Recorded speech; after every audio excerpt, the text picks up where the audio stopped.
det var bare overhovedet ikke børnevenligt, skal det bare lige sige. Okay. Altså, alt var farligt ved den. Og så gik vi lidt i gang, og så købte og solgte vi sådan nogle helt, du ved, på Den Blå Avis.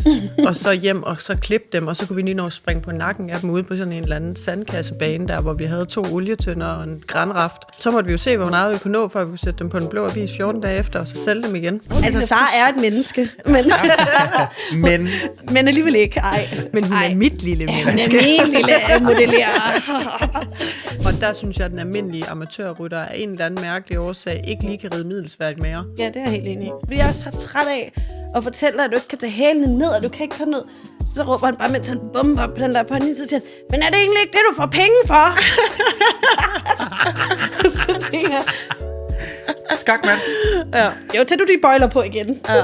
Eller som vil noget andet med deres heste. Hvilket jo også er helt fint. Ja, og jeg har også fint. super respekt for, at man ikke vil ride med en klidtøjle, eller whatever, men jeg blander mig bare heller ikke den måde, de gør det på. Siden den anden af var der en, der skrev, at jeg havde engang fået en hest transporteret på Holland, helt sadlet op og klar og shined.